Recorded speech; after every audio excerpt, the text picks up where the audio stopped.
Welcome to the WRAL Daily Download. I'm Grace Holland. A Northampton County community is reeling after a couple was found shot to death in their front yard last week. A man who was not just a neighbor but a relative is charged with their murders. WRAL's Heidi Kirk joins me to talk about this case. Heidi, thanks for being here. Thanks for having me, Grace. So tell us a little bit about this couple. Absolutely. Well, let's start with just their names. Their names are Michael and Carolyn Powell. Michael was 72 years old and Carolyn was 70. They're longtime Eastern North Carolina residents. In fact, we met a lot of people in the Northampton County community that have known them for years. They're well known across this community, across Halifax County. In fact, I had one person tell me that Michael in particular was the king of barbecue out this way. So they sound like really, really good people. Yeah, and just, love of barbecue. That's such an essential part of Eastern North Carolina. What do we know about how they died and what happened here? Well, it's taken a lot of digging today. I'll tell you, I started my day early this morning with a press release, and I'll kind of break down some of those details and then tell you what we've learned since then. So in that press release, it said on November 7th, so that was many days ago at this point, around 10:30 at night, Northampton County deputies responded to a shooting at a home outside of Gaston, right outside city limits. And when investigators got there and started to look into what happened, they'd found two bodies in the front yard, right near their driveway, laying there clearly deceased. Both victims, both Carolyn and Michael that we now know, had shots in their head, clearly at a very close distance. It felt like a very targeted shooting. An investigator said the suspect had stolen the victim's truck, which was recovered several days later. So, of course, there was a lot of questions about, who did this? What was the motive? What happened here? I mean, from what we've learned today and over the course of our reporting since this information came out, these were very beloved people. And the big question that actually still remains is, why would someone try to kill them? So, of course, it's been a number of days. This community has had a little bit of time to kind of process it and help understand things, but there's definitely some question marks still out there. Right. And the man who has been arrested in this case, we know they believe he was a neighbor and a relative, but what do we know about him and sort of how that arrest happened? So we don't know a lot. We know that his name is Ravarius Butcher, a resident of Gaston, 35 years old. We've received a mugshot of him, so we do have a little bit of information at least about what he looks like. But the big question that remains is, how exactly did Butcher know the Powells? We learned from authorities that he was a relative and also a neighbor. In fact, we went by both the Powells' home and Butcher's home today. They're just several blocks apart. So it's seemingly that they had some sort of relationship beyond just what's on paper. Of course, they don't share a last name. We did a little bit of digging into the family tree ourselves and couldn't put together the pieces entirely. We've heard some rumors about how he was connected to the Powells and what may have gone wrong there, but nothing that's reportable at this time. We do know he's been in custody since November 7th. So it's been quite a while. He wasn't someone that we were able to contact. Of course, sometimes when, a crime like this occurs or something to a lesser degree, we can reach out to that person and ask those questions. But because he's in custody at this time, we weren't able to do that. And I think there's a lot of people out there right now that wonder, why would this couple be targeted? It seems like they were just good people, pillars in this community, as we mentioned before. And he clearly targeted them for some reason. I mean, it could have been a mental health crisis. It could have been a fight that happened. We can speculate, as many people are, but at the end of the day, a lot of questions remain about why exactly he did this. Okay, let's take a quick break right there, and we'll be right back.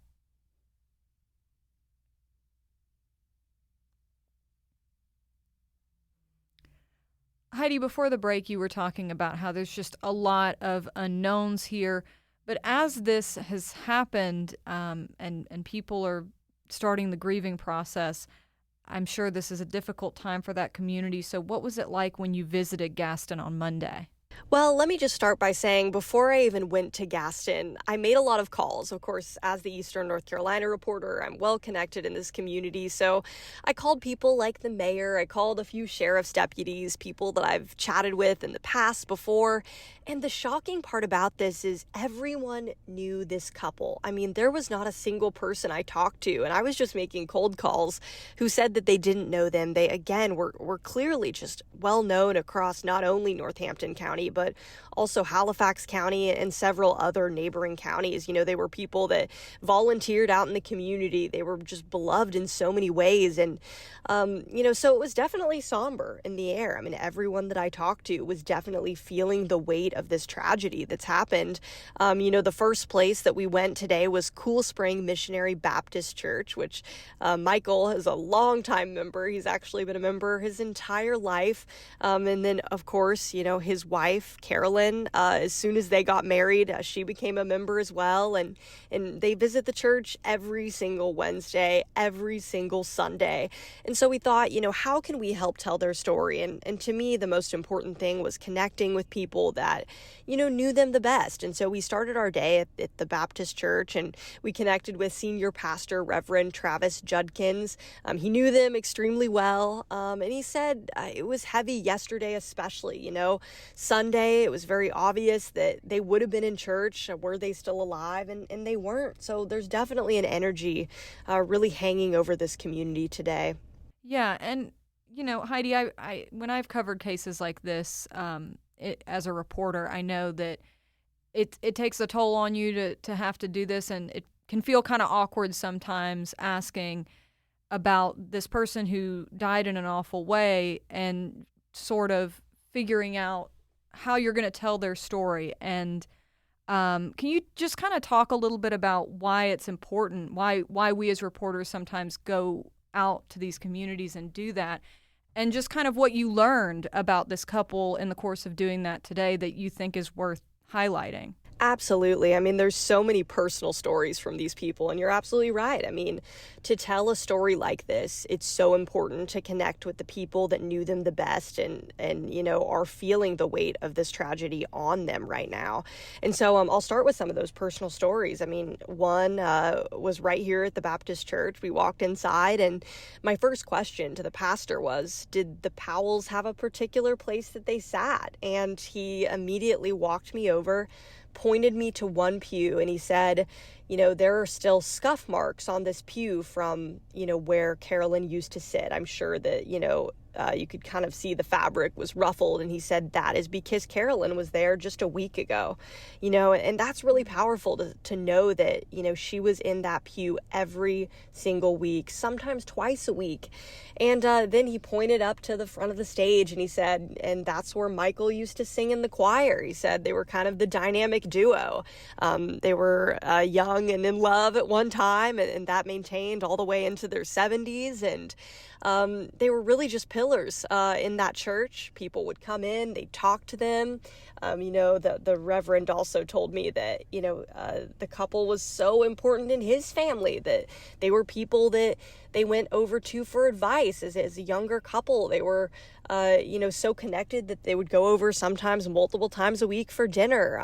One quote that really stuck with me is like, even when they walked into a room, you didn't have to talk to the Powells. You just automatically felt this sense of connection. And I think we all know people like that in our lives, and they certainly were those types of people. So, it's certainly not an easy thing to cover. I think anytime I've covered a story like this in the past, it definitely hangs over you. There's a certain weight that comes with it, but there's also an obligation in my mind to help understand who these people are and tell their story the best way that we can. And, I wish that in some ways podcasting was a medium where I could show some photos. And if you go watch our pieces on WRAL.com, you can see this couple, and they're just a big group of smiling people in every photo, surrounded by people that they love.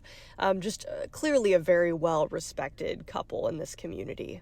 Right. And, of course, that's what they should be remembered for. And it sounds like, people are remembering them for all the great things that they did in their communities in their life. And that's good to hear. So What's next for this case? Absolutely. Well, let me start with the charges. I'm not sure we got into that. So Butcher was charged with 2 counts of first-degree murder and 1 count of felony larceny of a motor vehicle. So that's what he's up against. Now, Butcher received no bond on the first-degree murder charges and received a $35,000 secured bond for the motor vehicle larceny charge. So, of course, he is still in custody in Northampton County, as I mentioned. And so he already had 1 court date. That's what we call a bond hearing. So that's when he received his bond. Of course, we weren't present for that one, but his next court date is coming up on November 19th, and we'll likely get a little bit more information about what's next for him at that time. I do want to mention, as we kind of wrap up this conversation, investigators are still on the case. They really want to understand why Butcher did this, and we mentioned some of those theories that are out there, none of them reportable, but, whenever I spoke with a sheriff's deputy with the Northampton County Sheriff's Office, he said, this is going to be a case that we're going to be looking into for days, potentially weeks, to try to figure out what the motive was and if there's any other information.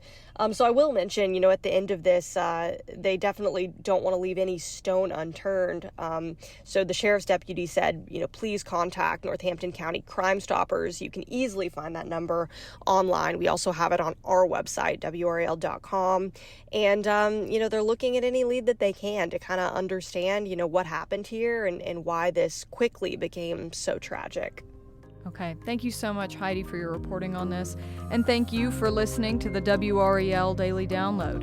Another great way to get WRAL news is the Morning Briefing newsletter. It's a daily email with Triangle news, events, and headlines to help you get ready for the day.